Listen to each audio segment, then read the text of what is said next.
killer itu bisa datang dari sifat perfeksionis. Iya, betul. Karena dosennya pengen banget yang terbaik. Kalau menurut Mbak Iva gimana tuh? Iya tuh, dia mengatakan begini, lebih ke auranya mengintimidasi Pak. Jadi dosen killer itu yang auranya mengintimidasi. Bayangin, aura mengintimidasi itu berarti masuk dia udah bombastic side S. Gitu nggak sih? Sudah langsung mengintimidasi. Disdainfully.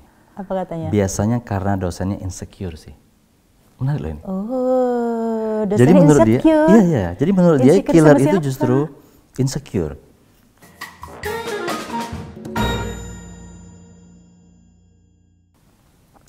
Dibaca apa Mbak? Dibaca. Berita yang lagi viral ini. Soal dosen killer. Pernah dengar belum? Iya. Lagi rame nih Bli. Pernah masuk koran itu kayaknya. Iya, pernah masuk koran. Dan lagi rame nih soal berita dosen killer. Itu kayaknya UGM ini loh. Satu-satunya yang benar-benar tegas gitu mengatakan melarang dosen killer, nggak sih? Iya, betul. Begitu. Cuma masalahnya kan dosen killer itu yang kayak apa? Iya, betul. Itu kan juga masih belum jelas kan? Kalau ini ya, kalau self-reflection misalnya. Ya. Mbak Iva merasa killer nggak? Atau mungkin nggak? Enggak. Mahasiswa itu menuduh? Saya percaya diri. Enggak. Cuma emang ya, saya pernah punya pengalaman dulu zaman kuliah saya. Kayaknya kalau angkatan-angkatan kita itu ketemu dosen killer itu bukan hal yang aneh ya. Karena banyak. Dulu sempat ada dosen saya itu yang padahal mata kuliah paling sulit tuh. Kalau dari kami di filsafat mata kuliah metafisika itu susah gitu kan. Metafisika. Dosen itu langsung menerapkan begini, nilai A itu hanya untuk Tuhan. Karena kebenaran mutlak hanya milik Tuhan. Aku kayaknya pernah dengar. Nilai B itu untuk dosen. Mahasiswa yang paling pinter C. Yang mahasiswa yang pas-pasan kayak saya udah nggak perlu ditanyakan kan berapa.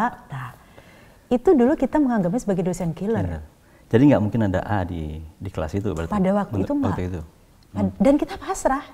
Ya memang kalau kita dapat C itu udah prestasi waktu itu. Cuma sekarang kayaknya mahasiswa saya dapat B aja protes deh. Iya nggak? Iya. Punya pengalaman gitu nggak? Minta transparansi paling tidak. Ya, walaupun mungkin bahasanya nggak protes, tapi lo jangankan B, B plus atau A minus loh. Ada mahasiswa sekarang yang bertanya tuh, minta transparansi dan segala macam. Tapi kalau balik tadi Mbak, killer itu, kalau kita lihat di masa kita zaman dulu ya, misalnya contohnya nih, Mbak Iva pasti pernah nunggu dosen lama banget. Bisa akhirnya ketemu, bisa nggak ketemu. Jangan ditanya, kan? Apalagi zaman dulu kan nggak ada alat komunikasi begini. Itu dia, kita bisa. Mengandalkan nasib. Iya kan? Jadi nunggu di depan ruangan beliau atau sekitar ruangan beliau. Kalau ada, syukur. Dan nggak berani kemana-mana. Karena takutnya ditinggal ke kantin, dosennya datang terus pergi gitu kan dulu. Kalau zaman saya tuh ini, ngantrinya barengan. Maksudnya gantian. Nanti kalau ini gitu ya. Jadi kalau kita mikir sekarang ya, dilihat dari kacamata sekarang. Itu hitungannya bisa killer banget loh Mbak. Oh iya, sadis. Jadi bukan killer lagi, itu sadis iya, itu. Jadi mahasiswa nunggu dosen, nggak jelas kapan mau ketemunya segala macam. Tahu-tahu nanti malah nggak ketemu. Itu tanda tangan KRS dulu, gitu nggak sih? Jadi sekarang online ya, zaman kita kan belum online. Banyak orang-orang sekarang tuh yang nggak paham itu ya, anak-anak yang sekarang. Mereka kan kalau ke kita, kadang-kadang mereka begitu ngisi KRS di sistem, kita login, approve kalau nggak ada masalah. Kalaupun nggak ada masalah, WA, benerin dikit, approve lagi. Jadi sebenarnya menurut kacamata kita ya, jauh lebih gampang. Jauh lebih mudah. Dan tadi kalau Bli Andi bilang yang dulu punya dosen yang kayak gitu. Itu kalau zaman sekarang udah bukan killer lagi tuh, sadis itu. Tapi ada yang protes nggak mahasiswanya? Pada protes, pada berkeluh kesah, pada gimana-gimana nggak? Bereaksi nggak? Kalau kita lah dulu ya, yang dulu ya. Yang dulu itu zaman Bli Andi kuliah dulu. Enggak. Ya terima-terima aja gitu kan. Artinya gini, ya paling keluh kesahnya sesama kita di kos-kosan, di burjo-burjo kita suka. Dan ketawa aja kita. Ketawa aja, gitu ya. Ketawa aja, tapi lebih kepada jadi cerita seru aja. Iya, betul. Gitu, jadi cerita seru. Apalagi kalau sudah alumni kan sekarang. Ingat tak lu dulu gitu kan. Waktu kita nungguin. Jadi menjadi cerita seru. Mungkin karena ini Mbak, dulu kan nggak ada media sosial ya? Iya. Orang berekspresi itu sebenarnya ada. Maksudnya yang mengeluh, yang protes itu ada lah. Tapi menjadi tidak terekspos. Exactly. Menjadi obrolan-obrolan yang kayak terlokalisir aja di tempat-tempat yang ini dan tidak mungkin viral gitu kan. Saya juga punya pengalaman tuh. Jadi dulu waktu saya kuliah itu ada dosen ibu-ibu yang Bli Andi bisa kebayang nggak sih kalau ibu-ibu zaman dulu lulusan Belanda, ningrat, gitu kan pasti itu kan. Jadi kita kuliah yang perempuan harus pakai rok dan duduknya harus manis, nah, harus begitu. Kalau kemudian kita pakai celana panjang, terus ketawanya agak keras gitu langsung disentil. Cewek kok kayak gitu, gitu tuh. Dan kita nurut. Jadi kita sudah tahu setiap hari ini pasti pakai rok kuliahnya, karena ada beliau gitu. Dan kita ngikut.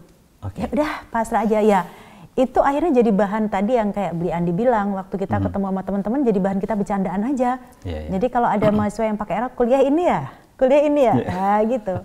Saya nggak bayangkan kalau sekarang ini saya berlakukan kayak gitu, habis mungkin saya dibully. Tapi gini menarik kan dulu sekarang tuh beda gitu. Kan pernah juga kita bilang mahasiswa bilang gini, saya aja kadang-kadang tuh ngomong begitu. Kalau dulu, gitu ya. Betul. Kalau dulu gitu. Jadi kita kayak apa istilahnya? Adu nasib. Ya betul. Kamu baru nunggu 2 jam aja udah protes. Saya dulu, 2 hari, gitu ya. Ada juga mereka yang bilang gini, walaupun mungkin tidak langsung ya. Tapi nggak bisa disamakan dong Pak. Kan zaman dulu, zaman sekarang. Kita memang harus berubah. Kalau Mbak Iva ngelihatnya gimana tuh Mbak? Iya juga sih. Sama kayak misalnya dulu waktu saya sekolah gitu ya. Kadang-kadang orang tua kita, bapak, ibu gitu kan. Dulu zaman bapak itu nggak, gitu. Kesel juga kan dulu waktu digituin. Waktu bapak saya ngomong gitu, bapak itu dulu sekolah ke sana jalan kaki loh, kamu udah enak. Zamannya beda ya, jangan dibanding-bandingin ya kan gitu. Tapi saya rasa gini Bli, kalau kita ngomongin tentang itu ya, kita lihat di era-era sekarang gitu. Kalau dari kacamata kita yang pernah kuliah dulu dan sekarang kita juga terjun di dunia pendidikan, ketemu mahasiswa, mahasiswa sekarang tuh jauh lebih enak loh. Kalau dari kacamata saya, nggak tahu kalau Bli. Komunikasi sudah jalan, komunikasi juga lebih terbuka kan. Kita misalnya tanya sama dosennya mau ketemu kapan, janjian jauh lebih gampang. Meskipun juga, dulu juga sempet kan itu rame-rame yang masalah bagaimana kita mengirimkan pesan dengan santun. Betul. Karena ada, ini pernah nih cerita-cerita soal itu ya, pernah ada mahasiswa saya tuh yang kirim chat begini, Bu, tolong pakai singkatan, Bu, TLG, lihatin, semua singkatan, tapi tolong lihatin nilai saya apa aja, kos saya lagi sibuk. Shock juga nih baca mahasiswa. Bener tuh, mahasiswa ada juga yang begitu. Oh really? Ya, dan tulisannya itu pakai bahasa-bahasa, ngerti nggak sih bahasa anak sekarang yang kadang besar, kadang kecil, ada simbol-simbol. Jadi kita baca itu sambil mikir, Bli. Ini apa sih, gitu kan? Itu kayak gitu. Saya nggak marah. Saya undang aja, Mas, besok ketemu ya, gitu. Terus ketemu, saya cuma bilang begini, besok lagi kalau kirim pesan yang bagus. Kalau kayak gitu ini saya Bu Iva ngomong bukan karena marah loh ya, cuma karena biar kamu ngerti kamu bagaimana harus bersikap yang baik. Karena kalau saya tidak membenarkan, nanti kamu kerja belum sempat gajian udah dipecat. Saya bilang. Coba dia begitu sama bosnya. Dunia kerja kan lebih keras. Kalau menurut saya respon itu sangat bagus dan ideal loh Mbak. Tapi fakta kita harus ngakuin juga. Tidak semua dosen itu bisa begitu. Dan somehow saya sebenarnya memaklumi juga. Kalau dosen dikasih pesan begitu, lalu agak kesel atau bahkan marah, itu saya somehow sebenarnya bisa mengerti. Tapi memang begini ya, begitu kita marah, gitu misalnya kan dengan sesuatu itu, bisa jadi viral tuh.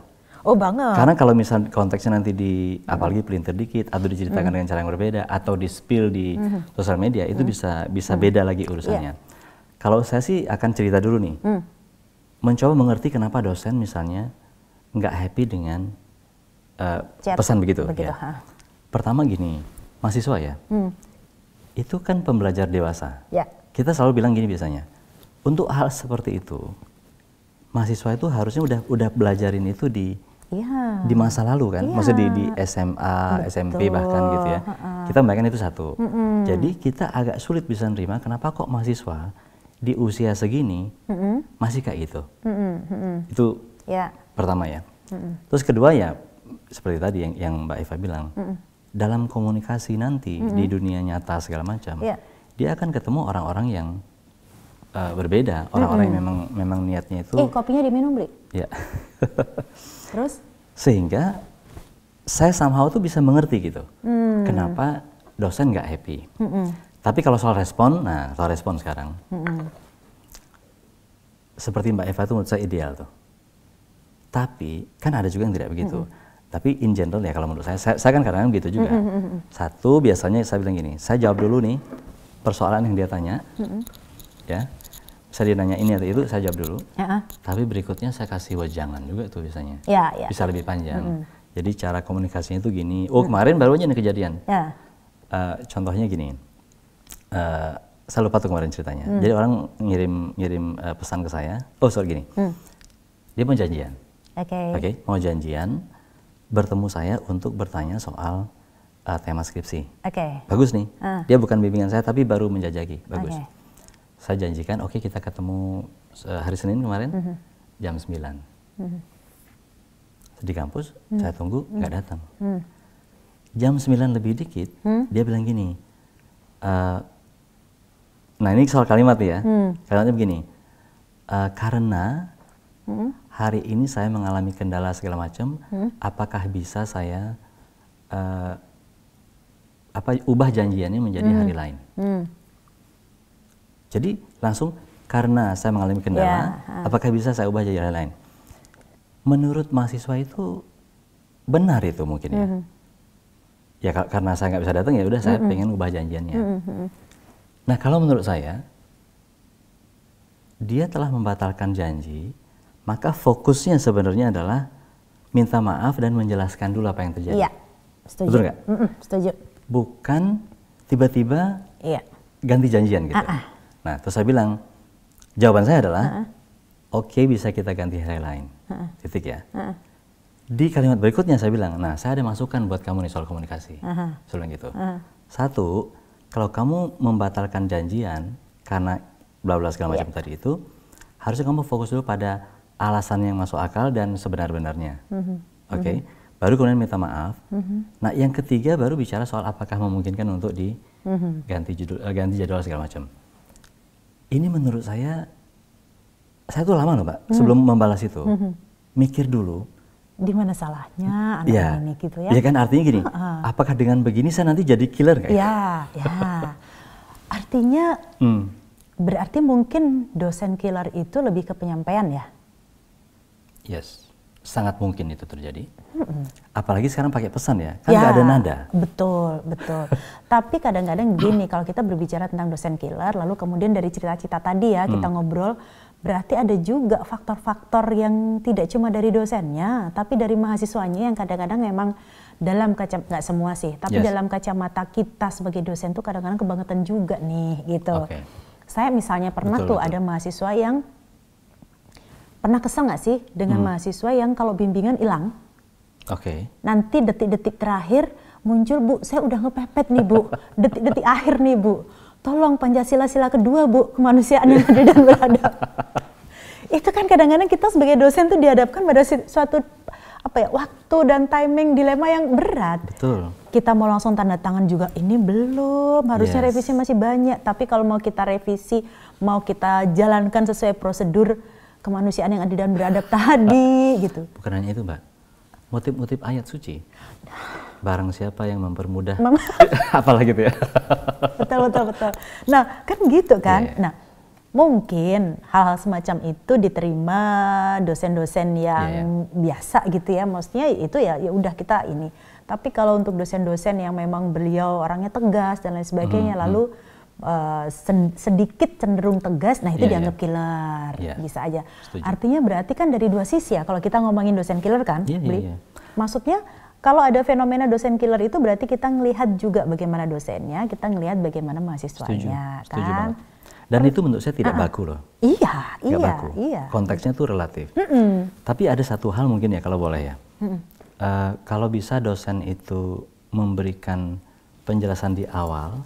Tentang bagaimana karakter beliau, kesenangan beliau dalam komunikasi, apa segala macam itu. Kalau bisa diberikan itu sejelas mungkin di awal, sepertinya akan menolong.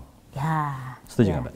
Betul. Kalau misalnya katakan di kelas ya, pertama beliau katakan nih, kalau komunikasi sama saya tuh melalui ini, caranya bla bla segala macam, itu akan menolong. Kan ada juga dosen yang nggak mau bimbingan di rumah, misalnya betul, gitu kan. Betul. Ada dosen yang nggak mau bimbingan di luar jam kantor. Ada dosen misalnya kadang-kadang mahasiswa itu hari Minggu jam 9 malam gitu WhatsApp gitu. Nah misalnya kan ada. Nah itu kalau dikomunikasikan tadi di depan mungkin jauh lebih enak ya. Maksudnya pada waktu bimbingan, katakanlah kalau dosen bimbingan ya bimbingan, oke, saya akan menjadi pembimbing Anda, tapi syaratnya kalau bimbingan dengan saya per bab, misalnya. Atau kalau bimbingan nggak boleh di rumah. Atau kalau bimbingan nggak boleh mendadak, pagi ini memasukkan draft, sore minta sudah hasilnya harus ada gitu. Seolah-olah yang dibimbing cuma dia aja, padahal dosen kan banyak yang bimbing. Nah, misalnya ada komunikasi gitu. Setuju. Ya kan? Nah, satu lagi nih, saya ingin melihat dari sisi yang satu lagi yang tadi. Kadang-kadang kenapa dosen tidak melakukan itu? Misal kenapa tidak se-clear itu menyampaikan di depan? Ada dosen yang merasa seperti tadi. Untuk yang gini-gini kan harusnya mereka sudah tahu. Nah, betul kan? Nggak perlu diterangkan. Exactly. Saya terus terang aja menjadi nggak yakin dengan itu sekarang. Ngerti gak saya? Jadi nggak yakin dengan, seharusnya kan dia udah tahu. Saya udah nggak yakin lagi. Karena ternyata ada hal-hal yang saya pikir udah pasti dia tahu, ternyata nggak tahu. Jadi bahwa faktanya adalah ada orang yang nggak tahu. Udahlah apapun alasannya lah. Entah dia waktu SMA-nya nggak belajarnya bener, entah mungkin di rumahnya nggak pernah dia, apapun alasannya, pokoknya ada orang yang nggak tahu. Jadi selalu lebih aman kalau dosen itu ngasih tahu. Menurut saya gitu ya. Tapi dikasih tahunya di awal, bukan ketika marah ya. Tapi Bli, ini nggak ada orang ya di sini ya. Mau bisik-bisik saya ngomong. Ada juga kan dosen yang kemudian mikirnya, saya kan dosennya, mahasiswa dong yang harus ngikutin saya. Ini saya udah bisik-bisik nih ngomongnya, mudah-mudahan nggak ada yang denger nih. Ada kan juga dosen yang begitu, mahasiswa dong yang harus ngikut. Saya setuju sekali, ada yang begitu. Saya ketemu juga gitu ya. Sebenarnya gini Mbak Iva, saya akan jujur aja ya. Godaan untuk berpikir itu, seperti itu, pada saya pun ada loh. Ya kan kamu yang butuh saya, ya gitu kan. Ya. Jadi artinya itu naluri, secara naluri itu bisa aja muncul itu. Cuman memang betul tadi, kan naluri ya, diatasi dengan apa? Dengan pengetahuan. Ya. Maksudnya, ya memang sih saya tuh agak kesel misalnya sebenarnya dengan mahasiswa kayak gitu, tapi dengan pengetahuan tadi misalnya tentang hak asasi manusia, bagaimana komunikasi segala macam, itu kan kita jadi tahu ya. Makanya kita ubah. Kalau saya sih mikir gitu, bukan jadi orang baik sebenarnya, tapi karena tahu aja gitu. Kalau kita ada yang menarik nih Bli. Kemarin saya ngobrol-ngobrol nih sama temen soal dosen killer ini. Ada yang cerita pengalamannya, lucu nih cerita pengalamannya. Jadi dia cerita, jadi saya bimbingan, masuk ke ruangan, saya begitu datang udah dimarahin habis-habisan sama dosen ini. Tanpa diberi kesempatan untuk menjawab atau berkomentar apapun gitu. Langsung habis-habisan dimarahin. Sudah dimarahin setengah jam, dia baru sadar kalau keliru. Jadi dia salah nama mahasiswa. Iya. Jadi ini bukan kamu yang mana gitu kan. Saya langsung komentar, aduh pasti habis itu dosennya langsung minta maaf dan ditraktir. Enggak, marah lagi. Kenapa marah? Kenapa nggak dari awal kamu ngomong? Ini kan menarik nih. Salah. Pokoknya ada juga sih model dosen yang pasal 1, dosen tidak boleh salah. Pasal 2, kalau dosen salah ingat pasal 1. Ada juga gitu. Betul. Tapi emang itu fenomena yang menarik sih ya di kalangan ini. Nah, tapi ada hal yang menarik nih Bli. Coba kita lihat di media sosial. Banyak sekali. Ada kan bawa HP kan? Nah, begitu kayaknya belum lama ini itu GM Channel share tentang dosen killer kayak apa. Banyak sekali postingan-postingan menarik menurut saya yang apa ya, yang lucu gitu ya. Misalnya nih, ada apa nih? Oh ini misalnya Seattle Lake ini akunnya namanya itu. Dia mengatakan begini, lebih ke auranya mengintimidasi Pak. Jadi dosen killer itu yang auranya mengintimidasi. Bayangin, aura mengintimidasi itu berarti masuk dia udah bombastic side S. Gitu nggak sih? Sudah langsung mengintimidasi. Disdainfully, merendahkan atau apa gitu. Kayak gitu nggak sih? Jadi menurut mahasiswa itu, killer itu adalah soal aura yang ditampilkan. Iya, betul. Casing. Iya, casing. Kalau menurut saya itu bisa jadi benar, Pak. Karena gini ya, kita mau jujur-jujuran ya. Ketika kita mahasiswa, dosen itu kan kita lihat beda-beda kan. Ada yang memang begitu ketemu aja udah langsung kayak takut. Bikin serem gitu. Keder, serem gitu. Ada juga orang yang ketemu sama auranya Itu bercanda segala macam gitu. Itu di zaman dulu sudah ada. Jadi memang killer itu, nah persis seperti yang tadi kita bilang, agak susah mendefinisikan karena ada juga soal rasa nih. Ada orang, ada mahasiswa ngeliat dosennya, aduh ini killer nih. Gitu. Padahal belum ngomong apa-apa misalnya. Baru lihat aja udah serem gitu karena auranya mengintimidasi nih kata si Telik ini tadi. Ada satu lagi nih, aku lihat nih Mbak. Ini Merinda Siregar. Apa katanya? Biasanya karena dosennya insecure sih. Menarik loh ini. Oh, dosennya jadi menurut insecure. Dia, iya. Jadi menurut dia killer itu justru insecure. Kalau ini menurut saya, ada benernya ini. Waduh. Contohnya gini, kita kan mengajar ya. Kalau ngajar itu syarat utama kalau saya harus menguasain bidangnya itu. Betul. Oke. Nah, tapi kan kadang ada satu situasi di mana kita tuh nggak persis nguasain, nggak banget maksudnya. Contohnya, tiba-tiba disuruh ngajar mata kuliah baru. Oke. Pernah kejadian. Dosen juga harus belajar loh ya, iya kan? Oh, dosennya itu belajar. Satu mata kuliah baru itu artinya gini, dia belum pernah ngajar sebelumnya. Kedua, bukan bidang yang dia tekuni. Ya. Pernah kan begitu kan? Ya. Orang kadang nanya, kok bisa gitu? Betul. Nah, ini administratif alasannya kadang-kadang. Contohnya, kalau dosen di semester itu hanya ngajar hal yang ditekuni, kurang SKS-nya Mbak. Ya. Maka harus ditambah agar menjadi cukup, kira-kira gitu lah ya. Kayak gini, kalau mahasiswa misalnya taunya saya dosen filsafat, seluruh mata kuliah filsafat mesti menguasai. Padahal enggak kan? betul. Mesti menguasai di beberapa aja bidang. Persis, gitu. nah bayangkan, katakan Mbak Eva tuh S3-nya apa gitu ya. Itu kan biasanya kita tekuni tuh. Ya. Tiba-tiba nanti pas ngajar disuruh ngajar mata kuliah yang kita tidak tekuni. Walaupun memang pernah kita pelajarin sih. Dulu. Itu terus terang aja ada rasa insecure tuh. Menurut saya tuh salah satu insecurity-nya di situ. Begitu kita insecure, kita jadi cenderungnya tuh galak. Gitu ya? Karena menutupi. Oh, bisa jadi tuh. Iya. Jadi untuk menutupi kondisinya, terus jadi misalnya ada yang tanya, udah nggak pakai tanya-tanya. Iya gitu udahlah, kan. nanti ya gitu. Atau misalnya, gitu aja ditanya, baca dong. Gitu. Padahal nggak usah jawab. Bener. Ini ada juga nih yang lebih menarik nih. Smiley Chin. Smiley Chin ini, dari Smiley Chin tuh dia mengatakan begini, dosen killer yang tidak hanya kejam ke mahasiswa tapi juga ke sesama kolega. Krik. Iya nggak sih? Dosen killernya ke kolega. Jangan ini yang komentar ini dosen juga? Dosen muda. Kayaknya dosen muda. Nah, dosen muda. Karena kadang-kadang dosen killer itu juga tidak hanya menakutkan untuk mahasiswa, tapi menakutkan untuk dosen junior atau dosen muda. Betul. Atau nggak terlalu muda juga kadang-kadang bisa takut. Ini gitu ya. Pernah punya pengalaman gitu? Gini, mungkin kalau yang real ya, itu di ujian Mbak, ujian skripsi. Oke. Misalnya nih saya relatif junior misalnya, bimbing seorang mahasiswa, diujinya oleh dosen senior atau dosen yang seperti tadi yang kita sebut itu, misalnya katakan beliau berwibawa, tegas, agak cenderung galak atau apa. Itu sebenarnya yang diuji rasanya, bukan cuma mahasiswa kok. Pembimbingnya. Pembimbing juga. Betul. Jadi begitu misalnya ada penguji itu komentar apa, rasanya komentar itu bukan buat gitu ya. Rasanya bukan buat mahasiswa, untuk saya itu rasanya. Apalagi kalau komentarnya kayak gini kok bisa selesai, bisa lulus. Aduh gitu ya, sebagai pembimbing kita langsung wow gitu. Bener banget.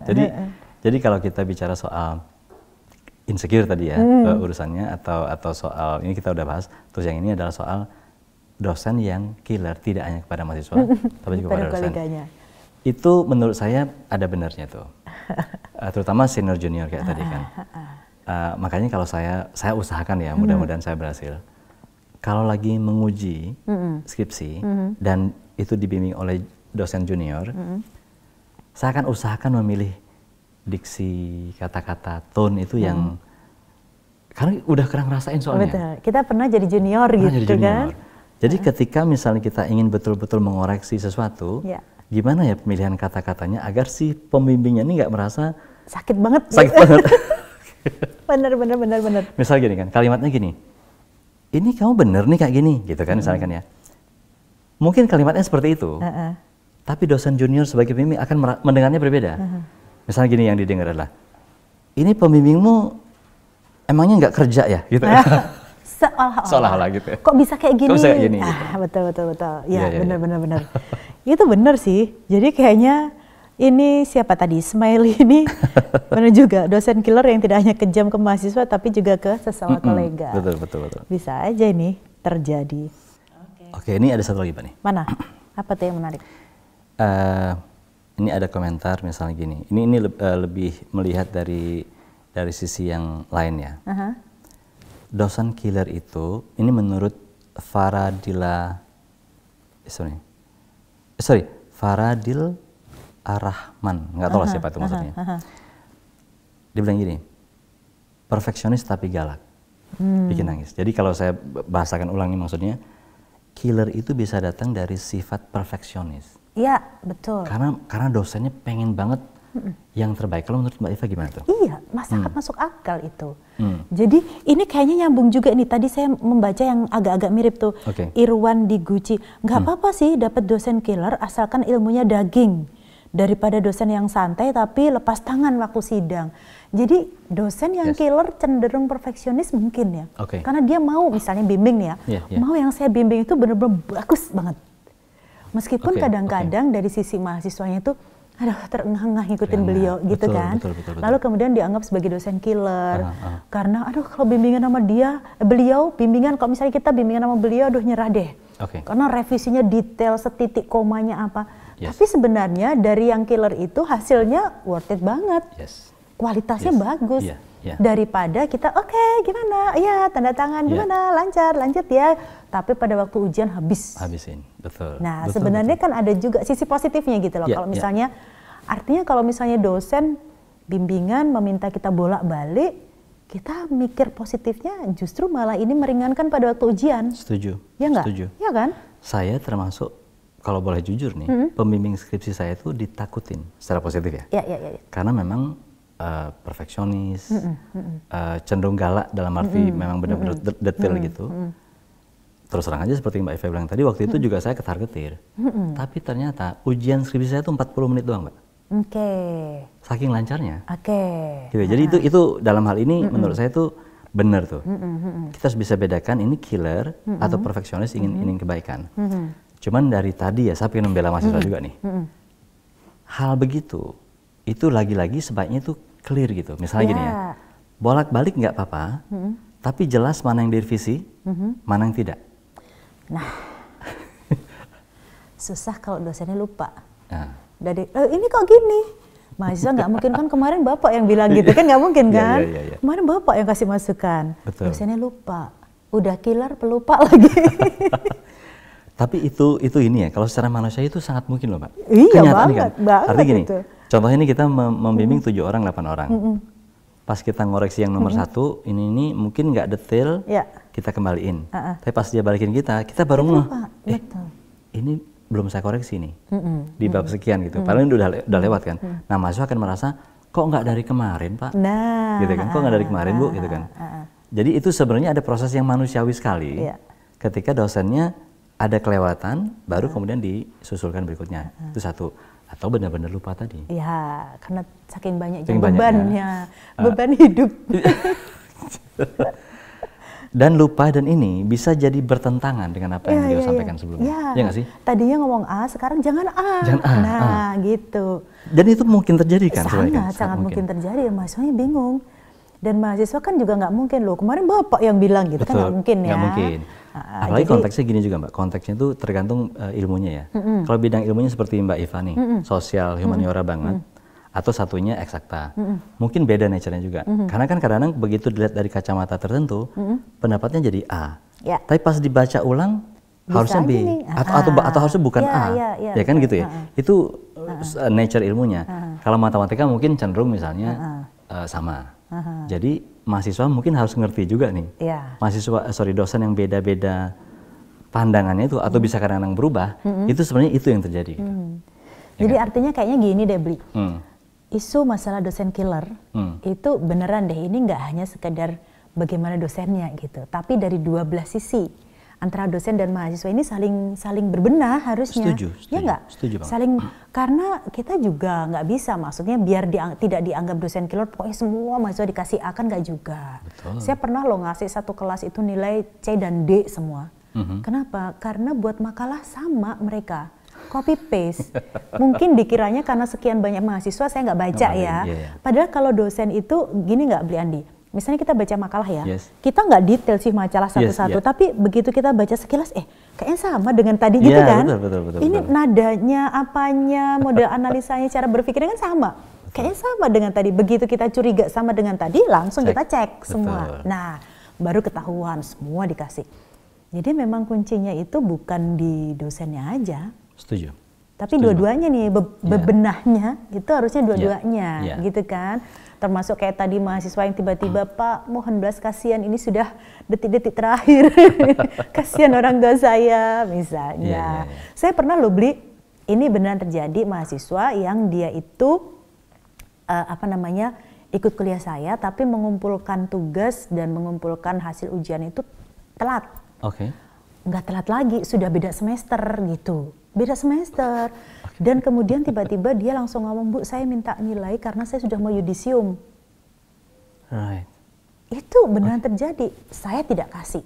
Dia merayu, bahkan, ini menariknya, itu beneran itu terjadi. Dia merayu saya bilang, enggak Mas, ngulang tetap. Nilai akan saya keluarkan, Kak. Jadi tetap harus ngulang, gitu kan. Bu, saya tinggal satu mata kuliah ini aja. Ya nggak apa-apa, satu mata kuliah ini aja. Dia ngerayu itu, Bli, bawain saya coklat, bawain saya bunga, beneran itu. Bawain saya cake. Saya bilang, jangan ditaruh di sini. Enggak, saya bilang, jangan masuk ke ruangan saya nggak suka coklat, saya lagi diet. Terus dikasih orang-orang di depan ruangan itu, ada di staff gitu. Nih Mbak, gitu aja, ngasih bunga. Sampai teman-teman di sekeliling itu bilang, Bu, kok kayak ibu itu kayak orang yang putus cinta lalu dia ngerayu gitu loh. Tapi akhirnya yang terakhir saya ajak komunikasi. Dia bilang, saya kasihan sama orang tua saya gitu. Justru pada saat kamu menyepelekan mata kuliah kamu sedang tidak kasihan dengan orang tuamu. Saya bilang, tanggung jawab saya bukan hanya sekedar memberikan materi kuliah dan memberikan nilai. Tapi saya juga punya tanggung jawab untuk mendidik dalam tanda kutip, ya kan? Bagaimana kamu bertanggung jawab, bagaimana kamu disiplin terhadap waktu, bagaimana kamu ngerti apa yang harus saya lakukan dan yang tidak. Disitulah prosesnya. Akhirnya ikut kelas saya lagi semester berikutnya dan udah lulus, sekarang udah sukses lah jadi orang. Tapi maksudnya dinamika di dosennya dan dinamika di mahasiswa ini sebenarnya kalau kita amati sama-sama ada, ya nggak sih? Sama-sama ada persoalan itu. Nah, jadi kalau berbicara masalah dosen killer ya tadi, dua-duanya harus bebenah. Dua-duanya harus, ya mahasiswa kadang juga ada enggaknya, kadang ada benernya. Dosen juga kadang enggaknya, kadang ada benernya. Komunikasi yang penting. Komunikasi itu inti banget. Kalau saya boleh merefleksikan ya, nasihat untuk diri sendiri berarti dosen karena lebih paham, harus lebih terbuka untuk seperti itu Mbak. Misalnya menceritakan pada mereka sebenarnya apa sih konteks ini sebenarnya, kenapa kita harus begini, kita harus begitu. Betul. Jadi begitu melihat kesalahan tidak langsung marah saja, tapi juga ada usaha untuk benar-benar memperbaiki mereka dengan serius gitu ya kira-kira ya. Betul. Karena kalau saya pikir kalau mahasiswa diajak komunikasi yang baik, kita sediakan waktu, mereka akan cenderung paham kok. Ngerti. Cuma memang karena ada jarak lah komunikasi antara beberapa dosen dan beberapa mahasiswa yang nggak bisa berkomunikasi gitu kan. Tapi setuju saya sebenarnya kalau kita ngomong kenapa saya kasih kamu nilai A, kenapa saya tidak mengizinkan kamu untuk lulus sekarang, kenapa saya ngerevisi kamu segala macam itu dijelaskan dengan baik, paham mereka. Nah saya mau sedikit lagi biar nyambung sama itu, karena ini dasar pemahamannya adalah ternyata ada mahasiswa yang benar-benar nggak tahu akan sesuatu. Yang kita pikir, harusnya kamu udah tahu yang gitu-gitu. Ya kita sering mengatakan. Nah, jadi kemarin nih saya mau cerita satu lagi. Ada mahasiswa saya bimbingan perwalian, dia WA saya gini, Pak nilai saya di semester 1 tuh ada yang nggak bagus. Itu gimana ya Pak nanti Pak? Gitu. Apakah bisa diulang atau gimana tuh? Jadi bagi kita simpel kan? Persis. Kok ditanyakan gitu? Persis Mbak. Kok bisa ya anak itu nggak ngerti yang gini-gini? Nah terus saya bilang gini. Nah ini kan lagi-lagi nih. Gimana cara kita merespon itu nanti penting. Terus saya bilang, kamu nanti bisa mengulang mata kuliah yang sama di semester 3. Karena kan tadi ngomong semester 1 gitu kan. Sudah paham belum gimana caranya, tata caranya? Kalau enggak saya jelasin. Karena aku udah curiga nih dia beneran nggak tahu jangan. Iya benar. Ternyata dia bilang, saya betul-betul nggak tahu Pak, gimana logikanya itu gitu. Ya, nggak usah itu beli. Aku jelasin. Jadi saya tuh dulu pernah diminta ngajar di perguruan tinggi swasta ya di Jogja ya. Itu mahasiswa baru itu nggak ngerti loh cara kuliah. Jadi dia itu pokoknya datang ke kampus, setiap di kampus itu ada kelas dia masuk. Nggak ngerti bahwa saya ambil mata. Jadi kayak dipikirnya masih kayak anak SMA gitu loh. Oh, jadi pokoknya setiap hari datang gitu. Benar nih, pentingnya komunikasi, pentingnya bagaimana ada informasi, transfer informasi yang pas gitu ya. Betul. Jadi kan kayaknya mungkin ya kampus kan sudah ada pengumuman. Persis. Kan sudah ada di medsos sudah. Tapi mungkin transfer informasinya nggak masuk gitu. Masuk. Terutama perilaku cara mereka mencari informasi beda lagi. Ya, beda. Kan misalnya tadi contohnya. Aku bisa aja mungkin gini, marah bilang itu semua udah ada di buku petunjuk. Betul, buku panduan ada, di web ada. Baca nggak gitu kan? Bisa begitu dan itu bisa jadi kesannya benar juga. Tapi bagi mahasiswa itu seumur hidup menyakitkan loh. Iya. Ya kan? Makanya sebenarnya walaupun agak repot rasanya udahlah, aku tak sabarin, saya jelasin, terus saya bilang kalau aku jelasin panjang tuh, logika kuliah segala macam, kalau masih belum jelas tanya lagi, kalau nanti ini baca buku petunjuk, aku bilang gitu. Akhirnya, oh ya Pak, saya udah jelas sekarang. Itu contoh kecil ya. Jadi sebenarnya ya apa yang kita pikir pasti bisa, belum tentu bisa. Apa yang kita pikir dia nggak bisa, mungkin dia bisa. Sudah, betul. Komunikasi. Betul, karena kadang-kadang juga di satu sisi tadi berhubungan dengan dosen yang insecure tadi lo beli. Ada kalanya mahasiswa bacaannya lebih ngeri dari dosennya loh. Apalagi di filsafat ya. Ngeri, mahasiswa itu bacaannya udah, aduh dosennya kalah. Jadi kalau tadi, siapa tadi yang bilang yang apa namanya dosen killer itu karena insecure? Miranda bisa juga bisa gitu. Karena memang sangat setuju, karena memang di era sekarang dosen punya keterbatasan waktu untuk upgrading ilmu gitu ya, upgrading perkembangan sekarang. Mahasiswa itu bacaannya ngeri-ngeri. Artinya kan nasihat buat kita nih, paling nggak buat diri sendiri, kita harus mengidentifikasi dulu. Saya ini insecure atau enggak? Ya kan? Kan kita sebenarnya ngerti tuh kalau kita insecure. Kalau kita udah ngerasa gitu berarti harus hati-hati ngeresponnya. Jangan sampai respon kita jadi malas pandang gitu. Padahal sebenarnya yang terjadi adalah kita lagi insecure. Terus kemudian kita juga selain itu juga mesti harus merefleksi diri. Saya galak, saya dianggap galak gitu ya, dianggap killer itu karena memang mahasiswa yang kebangetan atau memang karena saya nggak mau diganggu gitu. Maksudnya fokusnya di saya atau fokusnya di mahasiswa. Tapi di satu sisi mahasiswa juga harus gitu juga gitu. Udah bener belum nih cara saya berkomunikasi dengan dosennya? Udah bener belum bahwa memang saya juga nggak mengerjakan tugas ya? Emang nggak mengerjakan tugas mau lulus? Kan nggak mungkin gitu. Betul banget. Kuliah 14 kali cuma masuk berapa kali mau lulus kan nggak mungkin. Bimbingan juga langsung menteror dosen. Begitu datang sekali, terakhir langsung 5 bab, tapi saya sudah mau yudisium Bu. Nah itu kan juga menteror gitu ya. Nah jadi emang dari dua sisi nih. Emang nggak mudah sih ngobrol soal gitu, bisa panjang dan memang nggak akan ada endingnya. Jadi kita harus tetap aja ngobrol aja gitu kan, ngobrol untuk dapat insight baru segala macam. Tapi waktu aku harus kuliah. Ada acara. Kuliah. Oh cepet, nggak boleh telat. Makanya. Nanti langsung viral, dosen telat marah, gitu yang marah dosennya. Oke. Udah, aku tak aja nih. Siap, sukses. Sampai ketemu besok ya. Ya.